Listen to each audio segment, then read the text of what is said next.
Hello అండి. అందరికీ నమస్కారం. అందరూ ఎలా ఉన్నారు? శ్రీరామనవమి ఈ 2025 ఏ రోజునొచ్చింది? ఎప్పుడు చేసుకోవాలి?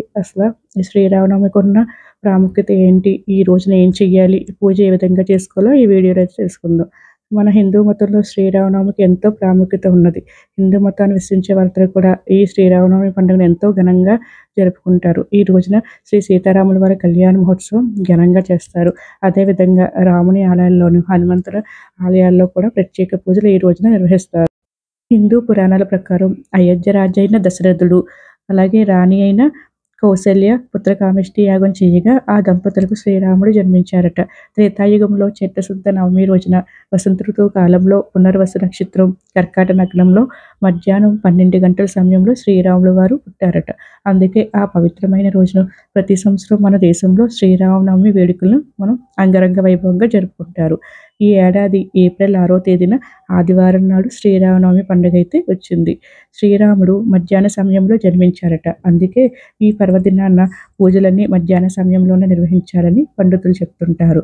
పురాణాల ప్రకారం విష్ణువు 7వ అవతారమే శ్రీరామావతారం. రామరాజ్యంలో ఎవరికి ఏ కష్టం రాకుండా ఆదర్శవంతమైన పాలన సాగించారని మనకు పురాణ కథలు చెప్తున్నాయి. అందుకని ఆ శ్రీరాము వారిని ఉత్తమ పురుషునిగా చెప్తూ ఉంటారు. శ్రీరాముడు సూర్యవంశానికి చెందినవారు. అలాగే ఇక్ష్వాక మరియు రఘువని మహారాజుల వంశానికి చెందినవారట. ఆ శ్రీ మహావిష్ణువే శ్రీరాముడిగా అవతరించారన్న విషయం మనకు తెలిసిందే. సాక్షాత్ ఆ లక్ష్మీమాతే సీతాదేవిగా అవతరించారు. అనంత అనే సర్పం లక్ష్మణుడిగా జన్మించిందట. శ్రీ మహావిష్ణువు శంకుచక్రాలు శత్రుఘ్న భర్తుడిగా అవతరించారట. ఆ పరమశివుడు అంశే హనుమంతుడిగా అవతరించారని పురాణ కథలు చెప్తున్నాయి. ఈ రోజున మనం తెల్లవారుజామున నిద్ర లేచి ఇల్లు వాకిలి శుభ్రం చేసుకొని తలస్నానం చేసి పట్టు వస్త్రాలను ధరించి గుమ్మానికి మామిడి తోరణాలతో అలంకారం చేసుకోవాలి. తర్వాత పూజా మందిరంలో కానీ లేకపోతే ఇంట్లో ఈశాన్య భాగంలో కానీ ఒక పీఠం ఏర్పాటు చేసుకుని దానిపై శ్రీ సీతారాముల వారి చిత్రపటాన్ని కానీ లేకపోతే విగ్రహాన్ని కానీ పెట్టుకుని పూలమాలతో కానీ లేకపోతే తులసి దళాలతో కానీ అలంకారం చేసుకోవాలి. మనం ఏ పూజ ప్రారంభించినా సరే ముందుగా ఆదిదేవుడైన వినాయకుడికి పూజనైతే చేసుకోవాలి. పసుపుతో చేసిన గణపతిని కానీ లేకపోతే మన దగ్గర ఉన్న విగ్రహాన్ని కానీ పెట్టి పూజ చేసుకోవచ్చు. ముందుగా దీపారాధన చేసుకోవాలి. దీపంలో 3 ఒత్తులు కానీ 2 ఒత్తులు కానీ వేసి ఆవు నెయ్యితో కానీ నువ్వుల నూనెతో కానీ కొబ్బరి నూనెతో కానీ అగరబత్తితో కానీ లేకపోతే ఏకహారతో కానీ దీపాన్ని వెలిగించుకోవాలి. దీపం జ్యోతి పరబ్రహ్మ అంటూ దీపానికి అక్షింతలు కానీ పూలను కానీ లేకపోతే కుంకుమ కానీ సమర్పించాలి. ఇప్పుడు మనం వినాయకుడికి పంచోపచార పూజను కానీ లేకపోతే షోడోపచార పూజ కానీ 16 నామాలు ఉంటాయి. వాటితో కానీ పూజ చేసుకోవచ్చు. ఎర్రటి అక్షింతలతో కానీ ఎర్రటి పుష్పాలతో కానీ వినాయకుడికి పూజను చేసుకోవాలి. ధూపం దీపం నైవేద్యం సమర్పించాలి. నైవేద్యంగా మనం చిన్న బెల్లం ముక్కను కానీ అరటిపిండిని కానీ నైవేద్యంగా సమర్పించవచ్చు. వినాయకుడికి యజ్ఞోపవీతాన్ని, వస్త్రాన్ని, పుష్పాన్ని, గంధాన్ని అలాగే అక్షింతలను సమర్పించాలి. ఇప్పుడు మనం ఆ సీతారామచంద్రుల వారి పూజనైతే ప్రారంభం చేసుకోవాలి. ఈ రోజున మనం ఆ సీతారాముల వారిని విశేషంగా ఆరాధించాలి. ఈ రోజున శ్రీరామ అష్టోత్తరం కానీ శ్రీరామ రక్షా స్తోత్రం కానీ గోవింద నామాలతో కానీ శ్రీరామ సహస్రనామ స్తోత్రం కానీ శ్రీమద్ రామాయణం కానీ వంటి స్తోత్రాలతో శ్రీరాముని స్తుతించాలి. అలానే ఈ రోజున శ్రీరామ పట్టాభిషేకం అనే అధ్యాయంను కూడా పారాయణ చేయడం ద్వారా మనకు శుభ ఫలితాలు చేకూరుతాయి. శ్రీరామ రామ రామ రామ అంటే చాలట విష్ణులోకాన్ని పొందవచ్చట. పూర్వం శివుడు పార్వతీదేవితో శ్రీరామనామ గొప్పతనాన్ని తెలియజేస్తూ శ్రీరామ రామ రామేతి రమే రమే మనోరమే సహస్రనామ తత్తుల్యం రామనామ వరానని అనే శ్లోకాన్ని పార్వతీదేవికి తెలియజేశారట. విష్ణు సహస్రనామం పారాయణం తర్వాత ఈ శ్లోకంతోనే ముగిస్తారు.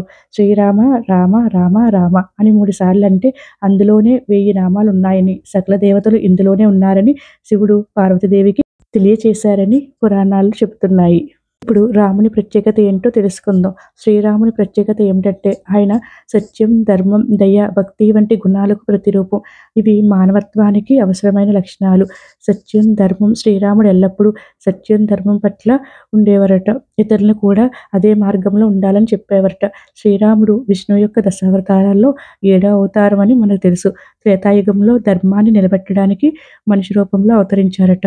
శ్రీరాముని జీవితం, కార్యక్రమాలు రామాయణంలో వివరించబడింది. ఇది హిందూ ధర్మం మరియు సంస్కృతంలో ఒక ముఖ్యమైన గ్రంథం. హిందువులు శ్రీరాముని జన్మదినమైన చైత్ర శుక్ల నవమిని శ్రీరామనవమిగా జరుపుకుంటారు. శ్రీరామ అని స్మరించడం వల్ల, రామ మంత్రాలను జపించడం వల్ల మనకు శుభం కలుగుతుందని నమ్ముతుంటారు. శ్రీరాముడు మానవులకు ఆదర్శ పురుషుడు. ఆయన యొక్క గుణాలు మరియు లక్షణాలు మనందరికీ స్ఫూర్తినిస్తాయి. నవరాత్రి 9 రోజులు చేయలేని వారు ఈ రోజున ఆ రామచంద్రమూర్తికి బియ్యపిండితో చేసిన దీపాలను 9 దీపాలను గానీ, 5 దీపాలను గానీ, 2 దీపాలను గానీ, ఆవు నెయ్యితో గానీ, నువ్వుల నూనెతో గానీ వెలిగిస్తే చాలా మంచిది. విష్ణు సహస్రనామాలను ఈ రోజున చదివితే విశేష ఫలితం లభిస్తుంది.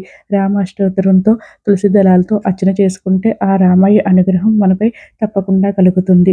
రామచంద్రమూర్తికి ఇష్టమైన ప్రసాదాలను చలిమిడి, వడపప్పు, బెల్లం పానకం, పులిహోరను నైవేద్యంగా సమర్పించాలి. అలాగే అరటిపళ్ళను, మనకు అందుబాటులో ఉన్న ఫలాలను సమర్పించవచ్చు. ఈ రోజున ఉపవాస నియమం పాటించిన అవసరం లేదు. ఈ రోజు పూజ అయ్యే వరకు ఉండి పూజ అయిన తర్వాత మనం యథావిధిగా ఆహారం అయితే తీసుకోవచ్చును.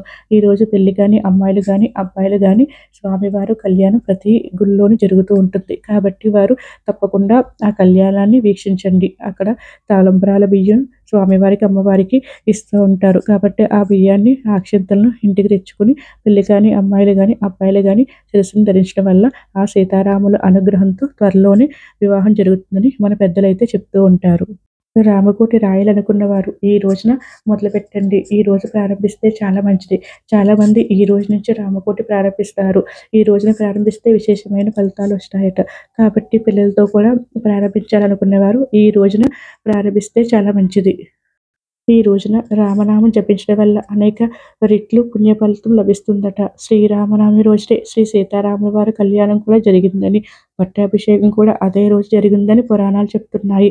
అందువల్లనే మన తెలుగు రాష్ట్రాలతో పాటు దేశవ్యాప్తంగా సీతారాముల కళ్యాణం అంగరంగ వైభవంగా జరుగుతాయి. అలాగే ఈ రోజున భద్రాచలంలో సీతారాముల వారి కళ్యాణం అయితే అంగరంగ వైభవంగా చేస్తారు. 14 సంవత్సరాలు అరణ్యవాసం చేశాక తిరిగి అయోధ్య చేరిన రామయ్యకు ఈ రోజే పట్టాభిషేకం చేశారని ప్రతీతి.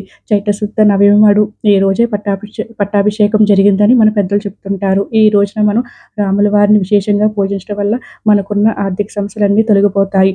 వివాహం కాని వారికి రాముల వారి కళ్యాణంలో పాల్గొని స్వామి అక్షింతలను ఈ రోజున శిరస్సులో ధరించడం వల్ల వివాహాలు త్వరగా జరుగుతాయి అంటారు.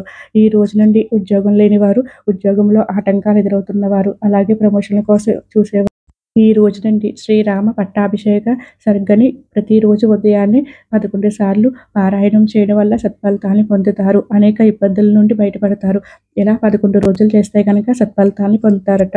అలాగే ఈ రోజున హనుమంతుడిని కూడా మనం విశేషంగా పూజించాలి. ఈ రోజు నుండి సుందరాకాండను కూడా పారాయణం చేస్తే మంచిది. ఈ రోజున ప్రారంభించి 40 రోజుల పాటు సుందరాకాండను పారాయణ చేస్తే మంచి ఫలితాలను పొందుతారట. సుందరాకాండలోని ఒక్కొక్క సర్గకు ఒక్కొక్క విశేష ఫలితాలను పొందుతారు. కాబట్టి చదువు కానీ, వివాహం కానీ, ఉద్యోగం కానీ, ఆర్థిక ఇబ్బందులు కానీ ఇలా ఏదైనా సరే 40 రోజుల పాటు పారాయణం చేయడం వల్ల విశేష ఫలితాలను పొందుతారట. రాముల్లో ఉన్న 16 లక్షణాలు ఏంటో ఇప్పుడు మనం తెలుసుకుందాం. తండ్రి మాటని జవదాతని తనయుడిగా, సోదరులను అభిమానించిన అన్నగా, భార్య దూరమైన నిరంతరం ఆమె కోసమే పరితపించే భర్తగా, ప్రజల సంక్షేమం కోసమే వారి మాట విలువనిచ్చిన రాజుగా, ఎక్కడా ధర్మం తప్పని వాడిగా. శ్రీరాముడు ధర్మానికి ప్రతీక. శ్రీరామచంద్రుడు త్రేతాయుగంలో శ్రీ మహావిష్ణువే లోక కళ్యాణం కోసం రాముడిగా అవతరించి దుష్ట శిక్షణ చేశారని రామాయణం చెప్తుంది. తండ్రికిచ్చిన మాట కోసం కట్టుబడి అరణ్యాలకు వెళ్ళిన రాముడు ఎప్పటికీ కూడా మనకు ఆదర్శమూర్తే. రాముడు గుణవంతుడు, వీర్యవంతుడు, ధర్మాత్ముడు, కృతజ్ఞాభావం కలిగినవాడు, సత్యం పలికేవాడు, దృఢమైన సంకల్పం కలిగినవాడు, చారిత్రము కలిగినవాడు, అన్ని ప్రాణులను మంచి కోరుకునేవాడు, విద్యావంతుడు, సమర్థుడు, ఎన్నిసార్లు చూసినా ఇంకా చూడాలనిపించే సౌందర్యం కలవాడు, ధైర్యవంతుడు, క్రోధాన్ని జయించినవాడు, తేజస్సు కలిగినవాడు, ఎదుటివారిలో మంచిని చూసేవాడు. అందువల్లనే ఆ శ్రీరామచంద్రమూర్తి మన మానవులందరికీ ఆదర్శమూర్తి అయినారు. శ్రీరామనవమి నాడు వడపప్పు, పానకమే ఎందుకు నైవేద్యంగా సమర్పిస్తారో ఇప్పుడు తెలుసుకుందాం. ఎండాకాలం ప్రారంభంలో శ్రీరామనవమి వస్తుంది. కాబట్టి మన శరీరంలో ఉష్ణోగ్రతను తగ్గించడానికి బెల్లం పానకం ఔషధంలా పనిచేస్తుంది. అందులోని మిరియాలు కలపడం వల్ల కఫాన్ని తగ్గించి మనిషి ఆరోగ్యంగా ఉంచడానికి సహాయపడతాయి. బెల్లం ఐరన్ లోపాన్ని నివారిస్తుంది. జీర్ణక్రియ సజావుగా సాగేలా చేస్తుంది. ఇక వడపప్పు శరీరానికి చలవ చేస్తుంది. అందువల్లనే ఈ ప్రసాదాన్ని ప్రతి రాములవారి దేవాలయంలో ఈ రోజున విశేషంగా పంచిపెడతారు. ఇదండి ఈ వీడియో. మరొక వీడియోతో మళ్ళీ కలుద్దాం. ప్లీజ్ లైక్ చేయండి, షేర్ చేయండి, సబ్స్క్రైబ్ చేసుకోండి. Thank you for watching.